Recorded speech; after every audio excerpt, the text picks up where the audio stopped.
अनचाही शादी में प्यार 47। जिया, मुझे सिर्फ लग रहा है तुम दोनों की बीच कुछ मिसअंडरस्टैंडिंग हुई है। जिया यह सुनकर मन में आप दोनों को कैसे बताऊं क्या बात हुई है हम दोनों के बीच अब। रमाजी जिया के गाल पर हाथ रखकर उसका चेहरा अपनी तरफ घुमाकर, जिया बेटा क्या परेशानी है, अपनी माँ को भी नहीं बताओ।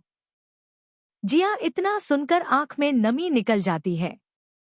रमा जी और सौरभ जी यह देखकर एक दूसरे की तरफ हैरानी और डर से देखने लगते हैं। सौरभ जी उठकर जिया के पास बैठते हैं। जिया उन दोनों के बीच बैठी थी।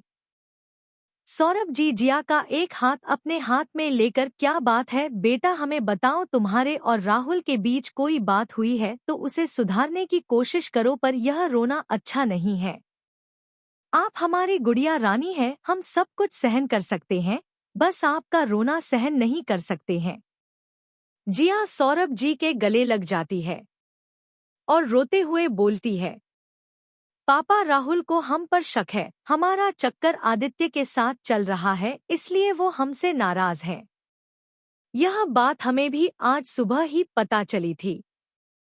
सौरभ जी और रमा जी यह सुनकर हैरान रह जाते हैं। राहुल ऐसा कैसे सोच सकता है, वो खुद जिया से इतना प्यार करता है, फिर उस पर शक कैसे। रमाजी जिया के कमर पर हाथ फेरते हुए, जिया बेटा हमें पूरी बात बताओ क्या हुआ है। जिया सौरभ जी से अलग होकर अपने आंसू पोंछकर उन दोनों को सब कुछ बता देती है। दोनों ही राहुल के बारे में इतना सुनकर हैरान रह जाते हैं। सौरभ जी उठकर जाने लगते हैं। जिया उनके पीछे पीछे भागती हुई, पापा कहाँ जा रहे हैं आप। आलोक से बात करने के लिए मैंने आलोक और अभिलाष का संभाव देखकर उन पर विश्वास करके अपनी बेटी दी है। पापा पापा आप उन दोनों को कुछ मत कहिए, यह बात अभी तक किसी को भी पता नहीं है, घर पर सिर्फ मेरे और राहुल के बीच ही है। मैं नहीं चाहती मेरे वजह से कोई परेशानी खड़ी हो घर में। पापा जी को भी अभी अभी अस्पताल से डिस्चार्ज मिला है, 2 दिन बाद होली है। मेरी वजह से त्योहार के दिन कोई परेशानी हो मैं यह कभी नहीं चाहूंगी। पर बेटा तुम्हारी पहली होली है शादी के बाद, तुम्हारे और राहुल के बीच ऐसी परेशानी। पापा आप चिंता मत कीजिए, मैं सब संभाल लूंगी। बस आपको और माँ को यह बात ध्यान रखनी है, यह बात घर पर किसी को पता ना चले। सौरभ जी हाँ, मैं सर हिला देते हैं। रमाजी जिया के सर पर हाथ रखकर, बेटा मैं तो यह कहना चाहूंगी अगर तुझे झुकना पड़े तो झुक जाना, क्योंकि कभी कभी झुकने से भी रिश्ते ठीक रहते हैं। और राहुल तो तुम्हारा पति है, उसके सामने झुकने से कोई बुराई नहीं है। जिया हाँ, मैं सर हिला देती है। अच्छा माँ हम चलते हैं। हम कल सुबह जल्दी आ जाएंगे क्योंकि हमें पता है आप अकेली है काम करने के लिए और कल घर में पूजा है तो। जिया सुन, वो ईशा का फोन नहीं लग रहा है। तेरे पास राघव का नंबर है क्या। जिया हाँ, मैं सर हिला देती है। रमा जी को राघव का नंबर देकर घर की तरफ चली जाती है। राघव फोन से बात करके रसोई की तरफ आता है, जहां वो बाहर ही खड़ा ईशा को देख रहा था। उसके चेहरे पर एक हल्की से मुस्कान आ जाती है।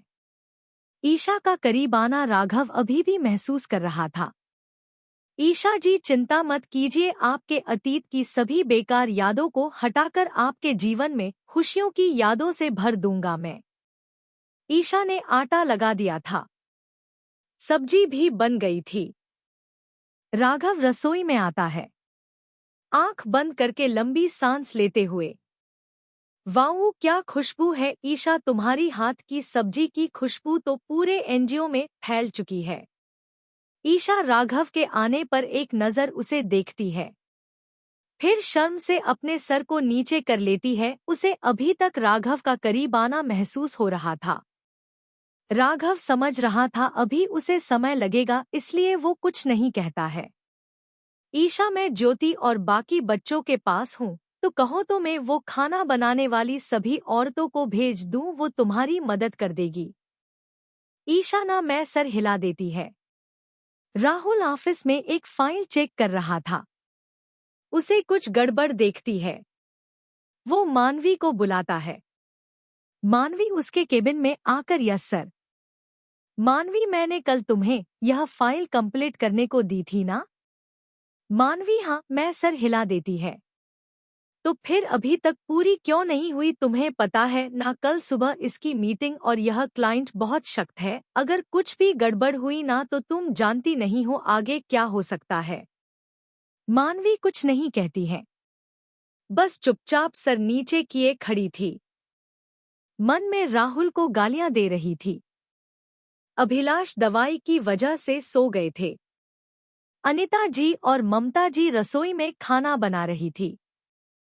होली आने वाली थी, इसलिए दोनों होली के लिए पकवान बनाने की तैयारी कर रही थी। मधु जी हिमा की तरफ देख रही थी। उन्होंने मुश्किल से आशा जी के कहने पर 1-2 बाइक खाया था। फिर उठकर हिमा के पास आकर बैठ जाती है।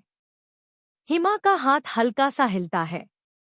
मधु जी यह देखकर आशा जी की तरफ देखती है। भाभी सा हिमा को होश आ रहा है।